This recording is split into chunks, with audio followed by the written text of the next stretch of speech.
उसमें 6 महीने तक वो एप्लीकेशन टेकअप नहीं होती है।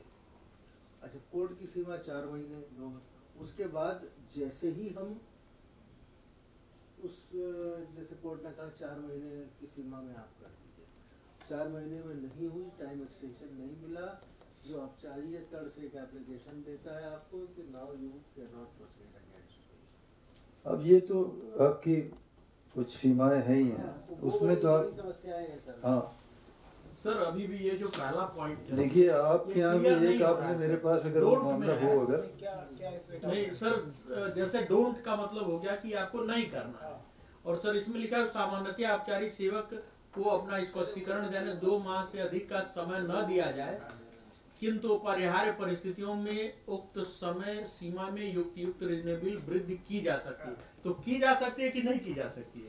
आपने सुना नहीं, कोई व्यक्ति यदि ये कहता है कि मैं सब बीमार हूँ, हॉस्पिटल में पड़ा हूँ पिछले 1.5 महीने से, तो ये युक्त अपरिहार्य आप बताएंगे ना कोर्ट को कि अपरिहार्यता क्या। इसकी दूसरी लाइन हमको नहीं अपरिहार्य का मतलब नहीं है। आदमी जो है वो कोमा में कैसे बुलवाएंगे उसको? अपरिहार्य आप बताएंगे ना कि सर ये अपरिहार्य 2 माह से ज्यादा नहीं करनी है, अपरिहार्य उसमें कर सकते हैं। ये 6 महीने तक भी कर सकते हैं। अब जैसे अभी एक मामला, हाँ मैं इसमें ऐड करना चाहूँगा, एक इंक्वायरी में कर रहा था और उनका वास्तव में इलाज चल रहा था, लेकिन इलाज की आड़ में वो अनड्यू एडवांटेज ले रहे थे। उनकी व्यक्तिगत सुनवाई बैलेंस थी, व्यक्तिगत सुनवाई के लिए लगातार मैं उनको समय दे रहा था और वो अपना प्रेस्क्रिप्शन लगाते थे कि डॉक्टर ने मुझे 15 दिन का बेड रेस्ट बोला है और इसलिए मैं लखनऊ नहीं आ सकता। हमने ठीक 15 दिन बाद में फिर 15 दिन बाद की डेट लगा दी, वो दूसरा प्रेस्क्रिप्शन छाप दिया उन्होंने। ये वो करते रहे लगातार लगभग 4.5 महीने तक। अच्छा, हमें मालूम था, हम एक में उनको दंडादेश करा चुके थे एक दूसरी इंक्वायरी में, हमें मालूम था कि इसको क्वेश कराने के लिए हाई कोर्ट आएंगे लखनऊ, और एग्जैक्ट वही हुआ। वो लखनऊ हाई कोर्ट आए फ्लाइट से और यहाँ पे अपना दर्ज करा के कोर्ट केस, और वो वापस चले गए। उसका सेतु निगम को आया कि साहब ये इसमें तो इन्होंने क्वेश कराने के लिए एप्लीकेशन लगाई है। हमने वही एप्लीकेशन लगा के मैंने उस दूसरी जांच को फाइनल किया कि यदि ये लखनऊ आ सकते हैं अपना हाई कोर्ट में केस लड़ने, तो मेरी व्यक्तिगत सुनवाई हेतु क्यों नहीं आ रहे। उसके बाद मैंने उन्हें व्यक्तिगत सुनवाई का कोई मौका नहीं दिया, उसको जांच को फाइनल किया। ठीक, बिल्कुल ठीक। अच्छा, ये जो समय से पूरा ना होने वाला, मैं एक आप ही के यहाँ का एग्जाम्पल है, क्योंकि आपके यहाँ कहीं इसमें नाम नहीं लूंगा। ये 5 साल पहले का मामला है, 2020 का। एक प्रोजेक्ट मैनेजर के खिलाफ एक कॉन्ट्रैक्टर ने शिकायत की भ्रष्टाचार की, और उस प्रोजेक्ट मैनेजर को निलंबित कर दिया गया, और निलंबित करने के बाद आपका ऑर्गेनाइजेशन हो गया। 2 साल हो गए उसको निलंबित हुए ना कोई चार्जशीट दी गई, ना कुछ दिया गया। No chargesheet, nothing.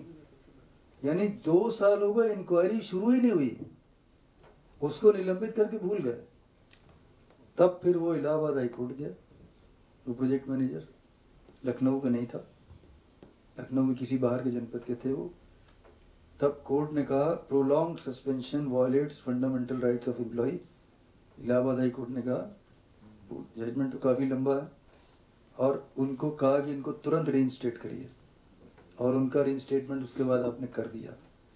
ये 5 साल पहले का मामला है, क्योंकि आपके अपने कहा है इसलिए किसी का नाम लेना उचित नहीं है।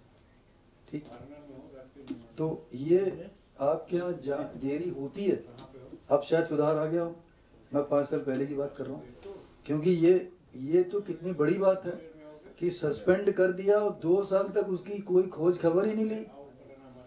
और एक बात और, उसको कोई सब्सिस्टेंस अलाउंस भी नहीं मिला।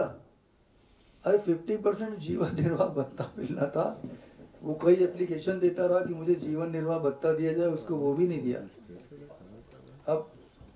अब मुझसे नाम ना पूछिए। बैठे हैं नहीं हमको तो ये अन्याय था। नहीं है सर, नहीं, ये तो अन्याय है कि नहीं है? ये आप खुद बताइए सर, ये अन्याय नहीं है क्या? बिल्कुल। तो टाइमली होना चाहिए ना।